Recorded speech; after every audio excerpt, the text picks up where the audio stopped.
Hello students, welcome to IAS by Heart. Welcome to the comprehensive editorial analysis. இன்னைக்கு analysisல editorial and open net pagesல என்ன இருக்குன்னு பார்க்கலாம்.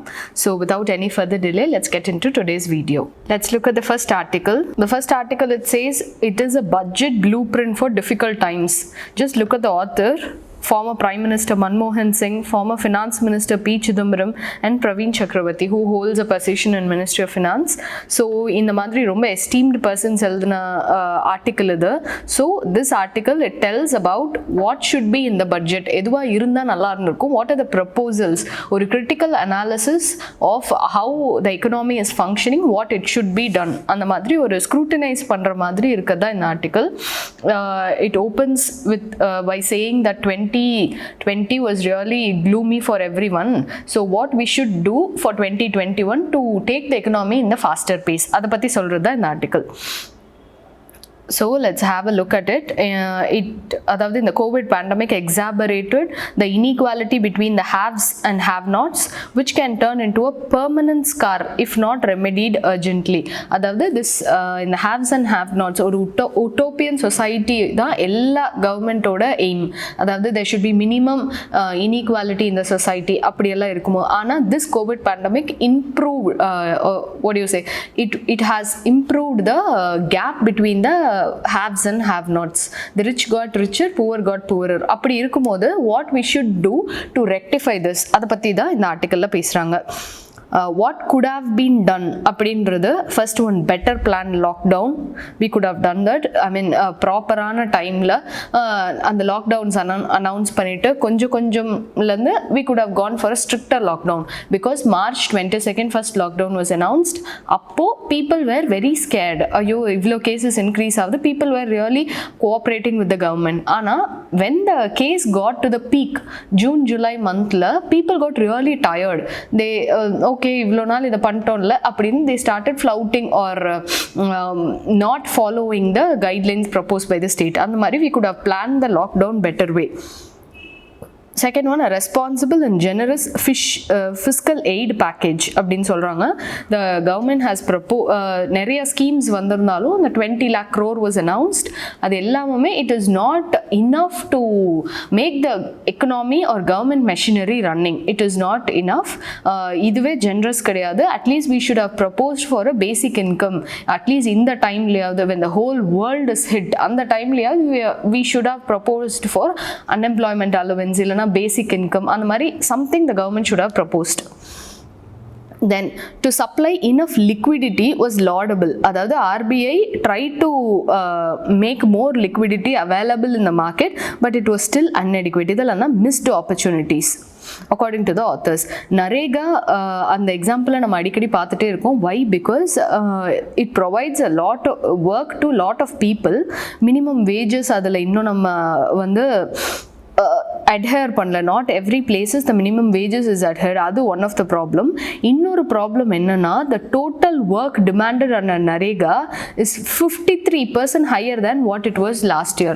அதாவது minimum wagesக்காவது நாங்கள் வந்து ஒர்க் பண்ணுறோம் அந்த group of people increase ஆகிட்டே போகிறாங்கன்னா what does that reflect? That reflects the unemployment. எவ்வளோ தூரம் the people are affected அப்படிங்கிறது unemployment எவ்வளோ தூரம் affectedனு காட்டுது. How the living standard of people is getting worsened அப்படிங்கிறதையும் காட்டுது. So more people enrolling for Narega or minimum wage scheme is not a good sign that the government is facing. Nearly 35 million people have requested Narega work in the months of December and January. 35 million is not at all a small number. So we have to be cautious. So in the high demand for Narega work at subsistence wages, அதாவது minimum wages, is a clear sign that there is no true economic recovery. The government சொல்கிற மாதிரி V-shape recovery na the government fell down ஒரு Covid pandemic அந்த மாதிரி then it got spiked. அதாவது we are இப்போ என்ன சொல்கிறது ரொம்ப வேகமாக ரெக்கவர் ஆகிறோம் அப்படிங்கிறது அந்த V-shape recovery. U-shape recovery na first the recovery will be very small, we'll be still in that point, then we'll rise. அந்த மாதிரி U-shaped recovery கூட இல்லை. We fell down fast, we woke up faster. அந்த மாதிரி V-shaped recovery government is saying. But what the opposition or the people from the opposite parties, what they are claiming is more people enrolling for minimum wages scheme does not show V-shaped recovery. It doesn't show recovery at all. அப்படிங்கிறது இவங்களோட தரப்பு argument. Stock market பார்த்தோன்னா நம்ம நேற்றே பார்த்தோம் இது ரெண்டுக்கும் எவ்வளோ ஒரு டைவர்ஸ் differences இருக்குன்னா the top 50 companies increased their market wealth by $40 billion during this time. The excess liquidity pumped in by central banks is finding way to asset markets including stock markets, driving it unreasonable high. அதாவது ரொம்ப லோவாக இருக்கும்போது ஆக்சுவலாக stock market பயங்கரமாக fall ஆகணும். ஆனால் no, there was a huge bubble building up. இப்போ தான் ரீசெண்டாக that bubble is being broken. So what are the threats and weaknesses our economy is facing? First one, rising inflation will inevitably force the RBI to tighten the interest rates. Repo ரேட்டாக இருக்கட்டும் இல்லை liquidity க்ரன்ச்சை நம்ம எப்படி குறைக்கணும் அப்படின்னு பார்க்குறதா தான் இருக்கும். Least pause of the lowering of rates. அதாவது இன்னும் நம்ம ரேட்ஸை லோவர் பண்ண ஆரம்பிப்போம். A tighter monetary policy carries the risk of slowing down private investment. இப்போ எப்படி ஒரு டெலிகேட்டான சிச்சுவேஷன் இருக்குன்னா பிரைவேட் செக்டர் மட்டும்தான் the corporates are facing profits. ஆனால் the poor people are getting really poorer.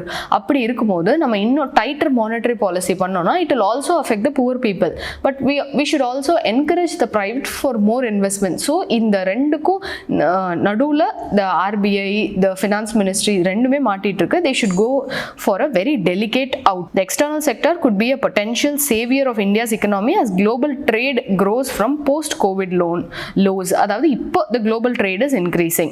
The government has shot itself in the foot by reversing its trade policy. Recently நம்ம trade policyல கொண்டு வந்த changes like import substitution, quantitative restrictions, non-tariff barriers and shunning trade alliances RCEP ல இருந்து வெளியில வந்தாச்சு.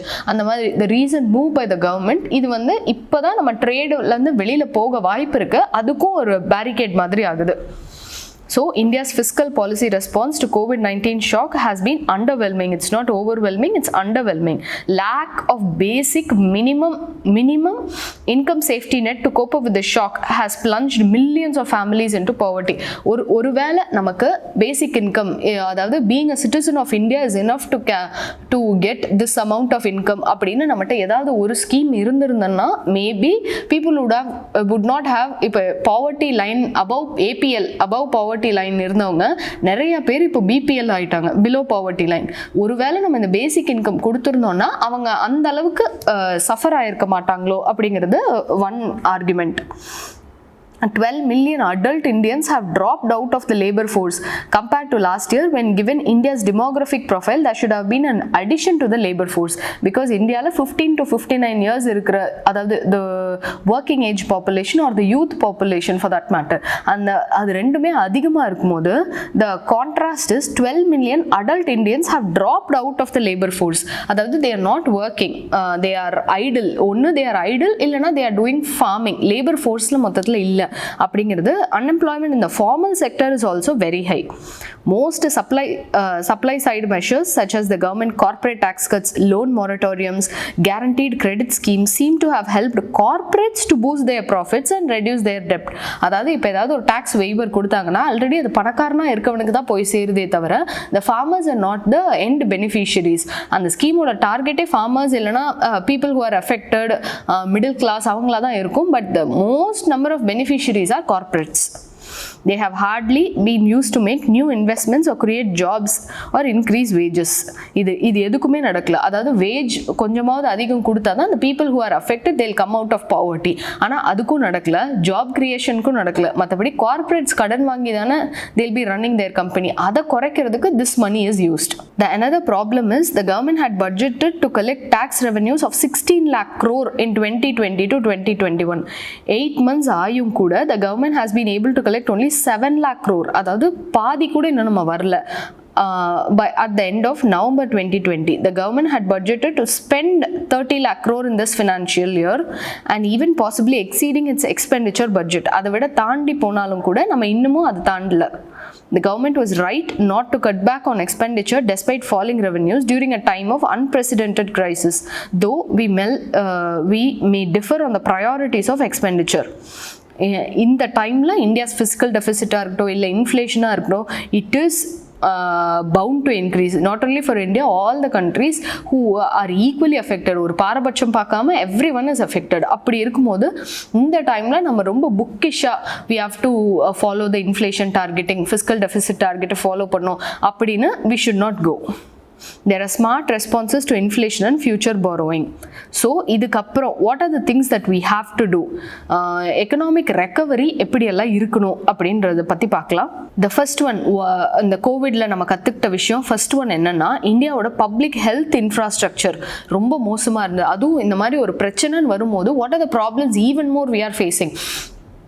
நிறையா people வந்து admit ஆகும்போது தான் நம்ம ஒரு ஹாஸ்பிட்டலுக்கு ஆக்சிஜன் சிலிண்டர் நம்மக்கிட்ட அவ்வளோவா இல்லை, பேஷண்ட் டு பெட் ரேஷியோ ரொம்ப கம்மியாக இருக்குது, பேஷண்ட் டு டாக்டர் ரேஷியோ அதை விட கம்மியாக இருக்குது, ரொம்ப தேவையான நம்ம ரொம்ப கிரிட்டிக்கல் பிபி கிட்ஸே நம்மக்கிட்ட இல்லை, நிறைய ஹாஸ்பிட்டலில் ஒன்று கூட இல்லை, அப்படி அந்த மாதிரி ரொம்ப என்னென்ன ப்ராப்ளம்லாம் நம்ம பப்ளிக் ஹெல்த் இன்ஃப்ராஸ்ட்ரக்சரில் இருந்ததோ அதை இந்த தடவை நமக்கு தெரிய வந்தது. So the first thing what we have to do is, இப்போ எப்படி 2% தான் டோட்டல் ஹெல்த் எக்ஸ்பெண்டிச்சர் இருக்கோ அது at least we should take it up to 5%. That is one important lesson we learned from COVID pandemic. Second one, இந்தியாவோட border problem. இப்போது India வந்து ஒரு trinity of problems face பண்ணுதுன்னு சொல்லலாம். ஒன்று எக்கனாமிக் சைடு, அன்எம்ப்ளாய்மெண்ட் அதிகமாகுது, many people are falling into poverty, அது ஒன்று. ரெண்டாவது border issue, China issue, May 2020 Galwan clash, அதுக்கப்புறம் அருணாச்சல் பிரதேஷ், இந்த மாதிரி லைனாக there has been border issue. இன்னொன்று கோவிட் பேண்டமிக். இந்த ட்ரினிட்டி ஆஃப் த்ரெட்ஸை இந்தியா ஃபேஸ் பண்ணிகிட்டே இருக்குது. So what all we can do? First one, health expenditure increase பண்ணுறது. As a percentage of GDP it should be at least 5 to 6% of GDP. Second one, நம்மளோட defence பயங்கரமாக நம்ம equip பண்ணோம். Any weakness will invite a war. So what we have to do is we should be robust. So the government must increase defense expenditure from the current level of 1.6% of nominal GDP to 3% of nominal GDP. இப்போதைக்கு நம்ம we should increase it. Defense spending நம்ம வந்து ஒரு தேவையில்லாத ஸ்பெண்டிங்காக பார்க்கக்கூடாது, because it is one of the 3 important threats. The third one, what we should do is the public investment நம்ம increase பண்ண பார்க்கணும். அதாவது we should rope in more and more public investors to get into this. A rising interest rate environment, a financial sector choked with record of non-performing loans and weak consumption demand implies that pickup in private investment cannot be assured. Private எப்போ invest பண்ணுவாங்க? Public ஓரளவுக்கு spend பண்ணதுக்கப்புறம் okay கவர்மெண்ட்டே தைரியமாக spend பண்ணுது, we can also spend அப்படின்னு public will start private sector will start spending. Private sector spend பண்ணாதான் people will again go to jobs. Again go to jobனா எக்கனாமி ரன் ஆகும். இப்போ stunted growth அப்படியே வந்து ஒரு ஸ்டாண்ட் ஸ்டில்க்கு வந்துடுச்சு. அப்படி இருக்கும்போது to boost this, first public the government should provide confidence in the private sector, then the private sector will start working, then it should make sure that the private sector is pro labor இல்லனா pro poor இருக்கா அப்படிங்கறத நம்ம பார்க்கணும். Public investment must step in to do the heavy lifting and pull the economy from its current dismal state. Expanded public investment can provide jobs, stimulate demand. இது ரெண்டு தான் இப்போ ப்ராப்ளமே. ஒன்று அன்எம்ப்ளாய்மெண்ட், இன்னொன்று டிமாண்டே இல்லை எக்கனாமியில். டிமாண்டே இல்லைனா சப்ளையே இருக்காது. சப்ளையும் டிமாண்டுமே அஃபெக்ட் ஆச்சுன்னா economy will come to a standstill.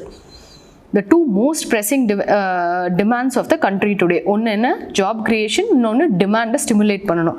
The central government's capital expenditure must be increased significantly.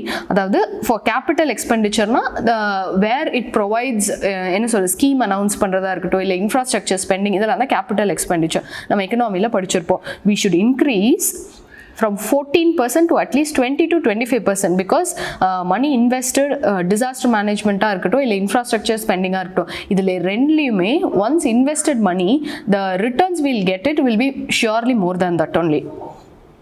The immediate need for a basic income safety net for the bottom half of India's families for a 6-month period is very important. அந்த ஐடியாவை பற்றி UBI, universal பேசிக் income, அதில் யாரெல்லாம் beneficiaries, இல்லை நம்ம யூனிவர்சலாக கொடுக்க போகிறோமா, இல்லை கண்டிப்பாக டார்கெட்டட் பெனிஃபிஷரிஸ்க்கு அது போய் ரீச் ஆக போதா, அந்த மாதிரி we should come to a conclusion. because இன்னைக்கு அவங்க வேலைக்கு போனாதான் சம்பளம் அப்படின்னு இருக்கவங்கள தான் கேஷுவல் லேபரர்ஸ்னு சொல்லுவோம். அவங்களுக்கு வேலையே இல்லைனா சம்பளமே இல்லை, சம்பளமே இல்லைனா டெய்லி வாங்கி டெய்லி அவங்க சாப்பிட்றதுக்கே காசு இல்லை. அப்படி இருக்கும்போது நம்ம அவங்களுக்கு பேசிக் இன்கம்னு அட்லீஸ்ட் மாதம் போடுறோம் அப்படின்னா சரி ஓகே இந்த மாதத்தை அந்த காசை வச்சாவது ஓட்டுவோம். அந்த மாதிரி they should have ஒரு குஷன் மாதிரி where they can fall back. அந்த மாதிரி ஒரு குஷனே இல்லாதது தான் நம்ம அர்பன் லேபரர்ஸ்க்கு இருக்க ப்ராப்ளம். மைக்ரண்ட் லேபரர்ஸ் அதனால தான் திரும்ப வீட்டுக்கு போனாங்க, அதாவது சொந்த ஊருக்கு மைக்ரேட் ஆகி போனாங்க. அதில் there was lot of problems. அப்படி இருக்கும்போது it is a high time we should think about the basic income safety net. So we simply cannot afford to get distracted when the economic situation needs full and excessive attention. So இப்போ நம்ம போடுற policies எல்லாம் mostly expansionary பாலிசிஸாக இருக்கணும் அப்படின்னு பார்க்குறோம். We hope the government will embark on steering the economy in the right direction. So let me give you one caution. இது வந்து ரொம்பவே நம்ம கவர்மெண்ட்டையும் எக்கனாமிக் பாலிசிஸையும் கிரிட்டிசைஸ் பண்ணுற மாதிரி இருக்குது. But as a bureaucrat we are going to be part of the government. நம்ம எல்லா ஆன்சர்லையுமே கவர்மெண்ட்டை கிரிட்டிசைஸ் பண்ணி ஒரு பாயிண்ட் இருந்தாலும் பாசிட்டிவாக ஒரு பாயிண்ட் இருக்கணும். Our answer should be balanced in our mains. So sometimes when you read such an extreme articles which criticize the economy to a very bad state, you should also make sure what are the positives. For example, 20 lakh crore நம்ம government அலாட்டும் பண்ணியிருக்கு. So ஆனால் அந்த amount பத்தலை. அப்படி இருக்கும்போது what the government could have done. For example இந்த lockdowns லேட்டாக போட்டிருக்கலாம், இல்லை ரொம்ப பிளான் பண்ணி போட்டிருக்கலாம். அதெல்லாம் ஒரு பேலன்ஸ்டு வியூ. அப்படி இல்லாமல் நம்ம எப்போவுமே வந்து we should not criticize the government. And one more important thing is whenever you end a mains answer, அது எஸ்ஏவாக இருக்கட்டும் இல்லை ஒரு 10 mark 15 mark எதுவாக இருந்தாலும் make sure you end it in a positive note. Like for example Swan நிதி அப்படின்னு ஒரு for street vendors assistance நிதி அப்படின்னு the government made a scheme. அதே மாதிரி ஃபார் மைக்ரண்ட் பீப்புள் நரேகாவுக்கு நிறைய அமௌண்ட் அலாட் பண்ணாங்க கவர்மெண்ட். அந்த மாதிரி positive steps which the government took அதையுமே நம்ம ஆன்சர்ஸில் கோட் பண்ணணும். இந்த மாதிரி only critical of the government articles நம்ம நிறைய படிக்க நம்ம மைண்டும் அப்படி ட்ரெயின் ஆகிடக்கூடாது. That is one word of caution I thought I should give you. The next one is in search of malice. இது எதை பற்றி பேசுதுன்னா the sedition article 124 of IPC. It talks about sedition. இன்னமுமே this was brought during the British times. This was used to punish the Indians who talk against the government. அதை இன்னமுமே நம்ம ஏன் இன்னும் வச்சிருக்கோம்? This is like a curtailment to our freedom of speech and expression. இன்னமுமே just few people, for example senior journalist, Congress MP Shashi Tharoor, இவங்கெல்லாம் social மீடியாவில் ஒரு ட்வீட் போட்டாங்கங்கிறதுக்காக அவங்க மேலே அபவுட் த ஃபார்மர்ஸ் ப்ரொட்டஸ்ட் அது அவங்க மேலே கேஸ் ரெஜிஸ்டர் பண்ணியிருக்காங்க. அப்படி இருக்கும்போது doesn't this come under misuse of sedition? அவங்க மேலே ஏதாவது ஒரு தப்பு கண்டுபிடிக்கணுன்னே நம்ம இதை பண்ணுற மாதிரி இருக்கே அப்படின்னு that is what this article says. And the next one, instead of pushing through laws, the government must use parliament for a detailed debate. இப்போ வந்து when the joint session of parliament, every budget session begins with the joint session addressed by the president. அப்படி இருக்கும்போது இந்த repeal of farm laws அதுக்காக அதை எதிர்த்து opposition partiesல few parties went out of it. அப்படி இருக்கும்போது already the present government is enjoying majority in Lok Sabha and in Rajya Sabha. அப்படி இருக்கும்போது opposition ஓட ரோல் என்ன அப்படிங்கிறது ரொம்ப கம்மியாக நம்ம பார்லிமெண்டேரியன்ஸ்க்கு புரியுதோ அப்படின்னு சொல்கிறது தான் இந்த ஆர்டிக்கல். பிகாஸ் அவங்க இருந்தால் தான் there'll be a constructive debate about the budget, because when the budget is presented அதுக்கப்புறம் it will be given for discussion. When opposition people walk out, only the people who are having majority in the Lok Sabha or Rajya Sabha will remain. அப்போ அந்த இடத்துல ஒரு constructive கிரிட்டிசிசமே இல்லாமல் போயிடும், feedback about the budgets இல்லாமல் போயிடும், criticism news papers அதிலெல்லாம் வரும். பட் அந்த டைமில் there will not be any discussions on the budget. So what they should do அப்படிங்கிறத பற்றி தான் இந்த article. The government draws its legitimacy from the parliamentary majority, but democratic conduct is more enforcing than the will of the majority. Just few people சேர்ந்து ஒரு law pass பண்ணுறதா இருக்கட்டும், இல்லை few people சேர்ந்து ஒரு budget pass பண்ணுறதா இருக்கட்டும், that is not the voice of the majority. Every people should be there அப்படிங்கிறதா இந்த article. Critics are facing the strong arm of the state machinery. We should meet the high standards of India that it itself set as a benchmark for democracy. நம்ம ஒரு democratic country, so the voice of everyone is important and voice should be heard, not only just the majority. இதுவும் கவர்மெண்ட்டை criticise பண்ணுற மாதிரி article. Make sure that you frame answers which are very balanced. And this article, this compares about two people. ஒன்று வந்து astrophysicist Dr. Subramaniam Chandrasekharan and the other one is C. Subramaniam. இதில் அவங்க என்ன சொல்கிறாங்கன்னா one person he fought for how science and technology, அதாவது one person he believed that, அதாவது Dr. C. Subramaniam, he believed that technology could alone offer solution to the problem faced by society. இப்போ ஏதாவது ஒரு problem யாருக்கும் இப்போ வந்து குடிக்கிற தண்ணியே ஒரு இடத்துல இல்லை, அவங்க வந்து ஒரு கடற்கரையை ஒட்டி இருக்க ஒரு கிராமம் அப்படின்னா only technology can provide a solution. How can we turn salt water into drinking water? அந்த மாதிரி one person he strongly believed in how technology can save people. The practice of science celebrated not only by other scientists but also by citizens and humanity. இது வந்து மக்களை காப்பாற்றுறதுக்கும் சரி, மக்களுக்கு நல்லது செய்கிறதுக்கும் science தான் help பண்ணும் அப்படின்னு ஒருத்தவங்க the one person fought for it. So Dr. Chandrasekhar, he was concerned about the importance of evolution of stars in the universe, etc. He was more towards technology. Mr. Subramaniam, he was concerned about the problem of food security. இந்த ரெண்டு tall leaders பற்றி compare பண்ணுறதா இந்த article. The purpose of public investment in science must include its duty to ensure social and public good. இதில் நான் க்ரீனில் highlight பண்ணியிருக்கிறது எல்லாமே நீங்கள் மெயின்ஸில் டைரெக்டாகவே அந்த சென்டென்சஸோ அதோட தீமையோ அப்படியே யூஸ் பண்ணலாம். That's why I've highlighted in green. Then the economic freedom of every citizen of India is heavily reliant on 4E. And the 4 E's என்னன்னா education, environment, economy and empowerment of farmers. So we can really use this idea in our answers. ஒரு இந்தியனோட economic freedom is dependent on his education, the environment he lives in and the economy and empowerment of farmers. So we should go more towards farmer centric programs. So we should connect science and see it to how it can help the poor. For example, if a farmer is very poor, he doesn't even have television, he just has a very small mobile அப்படின்னா at least அவனுக்கு we should give a weather report. இந்த மாதிரி ஒரு cyclone வரப்போகுது அந்த மாதிரி at least we should make sure எப்படி நம்ம டெக்னாலஜியை ரொம்ப புவர் பீப்புளுக்கு அவங்களுக்கு சாதகமாக யூஸ் பண்ணலாம் அப்படின்னு சொல்கிறது தான் இது. The science for the economic freedom of humanity should be our goal, and we should go for pro-poor technology. Have a read at this article. It will give you, other than providing a clue of what these leaders did to India, and the insights mattu illama, what are the things that you can quote in your mains answer, you'll get an idea.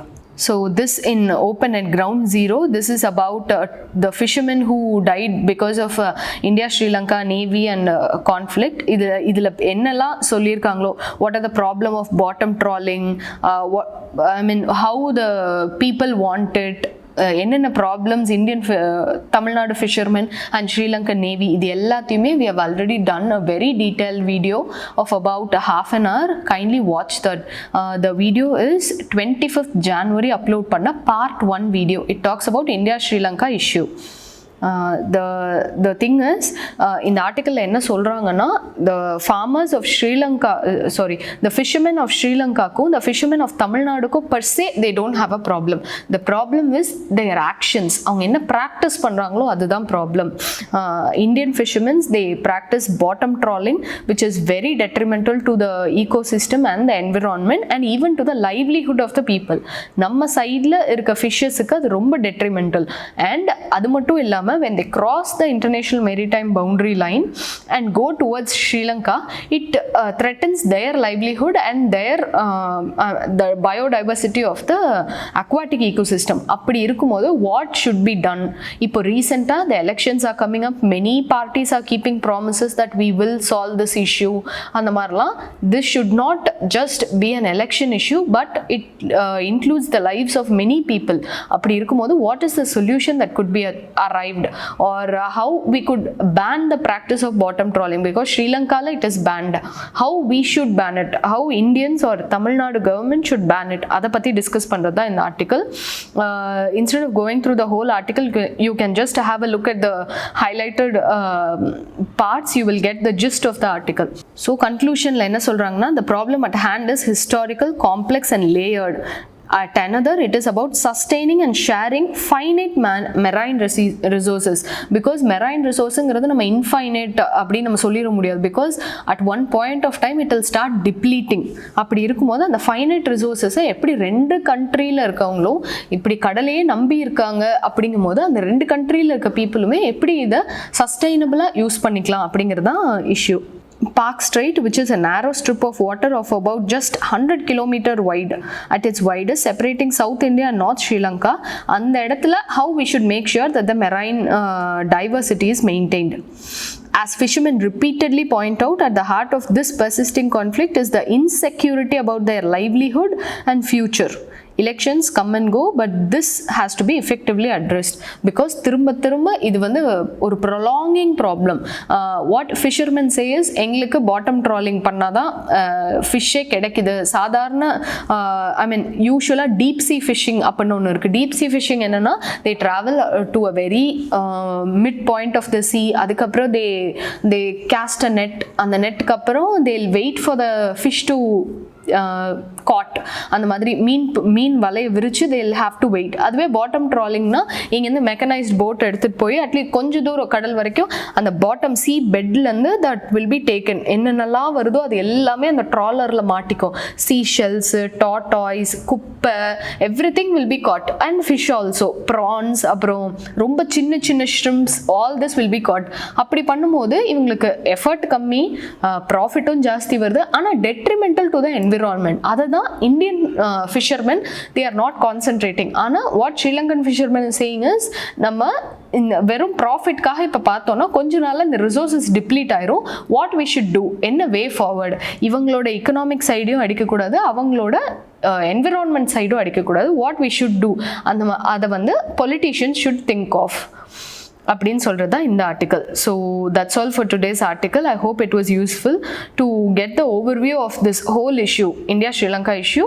Kindly watch the 25th January video. So that's all for today. Thank you.